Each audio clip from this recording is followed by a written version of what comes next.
अस्सलामुअलैकुम स्टूडेंट्स, मैं doctor Haseeba Khatoon, lecturer from Marwari college, subject Urdu.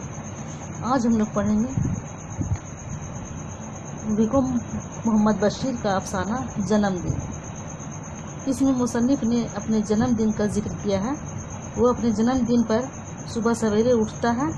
इसका पड़ोसी जब इससे इतने सवेरे उठने का सबब पूछता है कि आज इसका जन्मदिन है, वो बताता है कि आज उसका जन्मदिन है, इसलिए वो आज सवेरे उठा है। चुनांचे पड़ोसी मीठू इसे जन्मदिन की मुबारकबाद देता है और नहाने चला जाता है। आज अपने जन्मदिन पर वो अपने घर से दूर है। इसके पास न पैसे हैं न कर्ज लेने का कोई जरिया।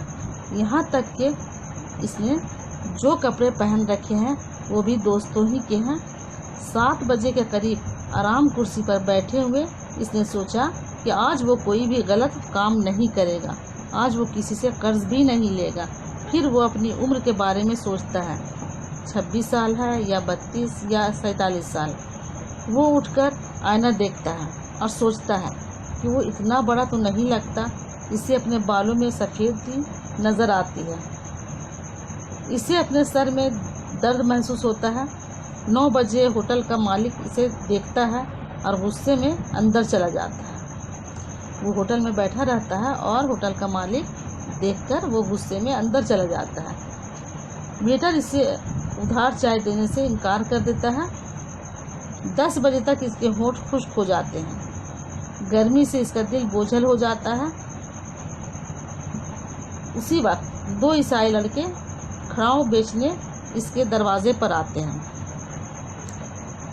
वो उन्हें खरीदने से इनकार कर देता है और इनसे कहता है कि मेरे पास पैसे नहीं हैं। इसकी बात पर यकीन नहीं करते। उनकी समझ में नहीं आता कितने अच्छे कपड़े, आराम कुर्सी वगैरह होने के बाद भी ये शख्स गरीब है, मुफलिस है। इन्हें क्या पता ये सब चीज़ें इसकी नहीं हैं। वो कश्मीर से कन्याकुमारी तक, कराची से कलकत्ता तक घूमा है। हिंदुस्तान के हर हिस्से में इसके दोस्त मौजूद हैं। इनमें मर्द औरत दोनों शामिल हैं। वो एक एक करके इसे याद आते हैं। इसका सरदर्द से फटा जा रहा है क्योंकि इसने चाय नहीं पी है। इसी के एक दोस्त हामिद ने इसे लंच पर बुलाया था। वो चाय का इरादा तुर्क करके लंच के लिए हामिद की दुकान पर जाता है ताकि इसके साथ उसके घर जा सके, मगर हामिद इसे नहीं मिलता है। वो दुकान पे नहीं था। 11:30 बजे वो थका मांदा हामिद का दरवाज़ा खटखटाता है। हामिद के घर चला जाता है और दरवाज़ा खटखटाता है और इससे जवाब मिलता है कि हामिद घर पर नहीं है। इसे फौरी तौर पर कहीं जाना पड़ गया है। फिर ये सुनकर वो इससे जब नाम पूछा जाता है तो इसे खुद अपना नाम याद नहीं आता है। वो भूख से बेहाल रहता है। वो नाम बताए बगैर वहाँ से चला आता है। रास्ते में वो भूख से निढाल गिरता पड़ता घर की तरफ वापस आता है। रास्ते में इसके शनासी मिलते हैं, जान पहचान वाले मिलते हैं, लेकिन वो यूं ही गुजर जाते हैं। इसके पीछे CID का आदमी लगा हुआ है। यहाँ से वो मिस्टर P के पास पहुँचता है जो एक पब्लिशर है और इससे किताबें लिखवाकर अपने नाम से छपाता है। जब ये पब्लिशर इससे किताबें लिखवाकर अपने नाम से छापता है। वो नौकर से चाय मंगवाता है और खुद पीने लगता है। हामिद पब्लिशर नौकर से चाय मंगवाता है और खुद पीने लगता है। मुसन्निफ को लगता है कि शायद मुझे भी देगा, लेकिन वो नहीं देता है। वो खुद पीने लगता है। इससे यूं ही चाय पीने के लिए पूछता है, मगर ये इनकार कर देता है। फिर दोबारा वो पूछता भी नहीं है। पी इससे कहता है कि मुझे अपनी किताब देना ताकि मैं पढ़ सकूं।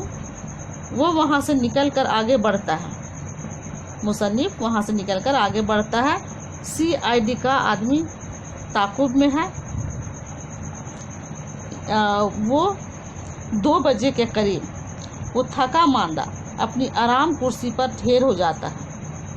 एक अजनबी औरत ढंग के कपड़े पहने इसके पास मदद मांगने आती है। इसका शहर सैलाब की वजह से तबाह हो गया है। वो इसे बताता है कि बहन, मेरे पास कुछ नहीं है। 3 बजे तक वो कर्ज लेने पर आमादा हो जाता है, क्योंकि इसकी नकाहत और बेबसी इंतहा को पहुंच चुकी है और वो बहुत ज़्यादा मजबूर हो जाता है। लेकिन कर्ज लेने को वो अपनी खुदी को मजरूह करने के लिए बराबर तस्वीर करता है। लेकिन वो कर्ज लेने को वो अपनी खुदी को मजरूह करने के बराबर तस्वुर करता है और इसके ज़हन में खुदकुशी करने की ख्वाहिश उभर आती है,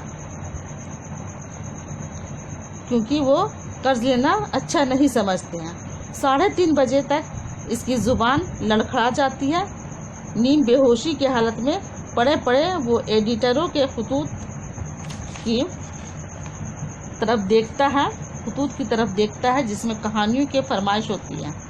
वो खतूत को एक तरफ फेंक देता है।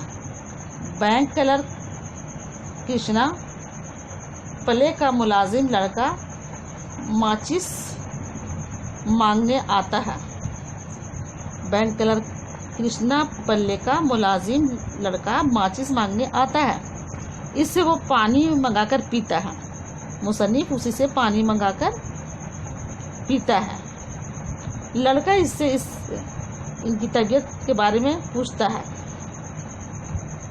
तब वो इसे बताता है कि इसने खाना नहीं खाया है, जिसकी वजह से उन्हें बहुत ज़ोरों से भूख लग रही है। तब वो बच्चा अपने बचाए हुए 2 रुपये इसे देने का वादा करता है और कहता है कि बाद में उन्हें अदा कर देना है। उसी वक्त इसका दोस्त गंगाधर आ जाता है। मुसन्निफ का दोस्त गंगाधर आ जाता है और इसे बताता है कि 3000 मजदूरों ने हड़ताल कर दी है, वो भूखों मर रहे हैं। इस सिलसिले में एक जलसा हो रहा है जिसका सदर गंगाधर खुद है और इसे जलसा घर तक जाने के लिए 1 आना की ज़रूरत है। इस पर वो दिन भर भूखे रहने और जेब में कुछ न होने की बात गंगाधर को बताता है और अपने जन्मदिन के बारे में भी बताता है। इतने में वो लड़का 2 आने लेकर आता है। ये 1 आना खुद रख लेता है और 1 आने में से चाय, बीड़ी और डोसा मंगवा लेता है। दोनों चाय डोसा खाते हैं। 1 आना गंगाधर को दे देता है। गंगाधर चला जाता है। इसके बाद मकान मालिक आकर किराया का तकाजा करता है। ये 2-4 दिन के बाद देने का वादा करता है। 7 बजे के करीब एक सिपाही इसे लेने आता है और वो इसे डिप्टी कमिश्नर के पास ले जाता है। वहाँ इससे सख्ती से पूछताछ की जाती है, कौन कौन इसके दोस्त हैं, कहीं वो किसी खुफिया तंजीम का मेंबर तो नहीं, वगैरह वगैरह। वो 7:30 बजे वहाँ आता है। 8:47 पर उसे चलता है। 8:47 पर इसे चलता है कि मीठू फिल्म देखने गया है। उन्हें पता चलता है कि मीठू फिल्म देखने गया है। 9 बजे वो अपने बिस्तर पर लेट जाता है। मीठू के बावर्ची खाने से खाने की खुशबू आती है। 9:30 बजे वो बावर्ची खाने में घुस जाता है और चोरी से खाना खा लेता है। 10 बजे वो बावर्ची खाने से पेट भरकर निकलता है। इसे मीठू मिलता है, जिस देखकर वो परेशान हो जाता है कि कहीं मीठू को इसकी हरकत का पता ना चल गया हो। लेकिन ऐसा कुछ नहीं होता। मीठू फिल्म के बारे में बताता है। मीठू इसे खाने का ऑफर देता है। वो इनकार कर देता है क्योंकि वो तो खा लेता है पहले ही। अब मीठू को पता भी नहीं चलता है। मीठू गुड नाइट कहकर चला जाता है, जो अब जवाब में ये भी गुड नाइट कहता है। इस तरह से वो गलत काम नहीं करने का सोचा था, फिर भी भूख के मारे वो चोरी छुपे मीठू के यहाँ जाकर खाना खा ही लेता है। अफसाना मुकम्मल हुआ। उम्मीद है कि आप लोगों को समझ में आ गया होगा। آج کے لیے اتنا ہی. باقی طرح طرح کے مشینوں کا استعمال ہونے لگا. مکالموں میں دھیرے دھیرے نثر کا استعمال بڑھا.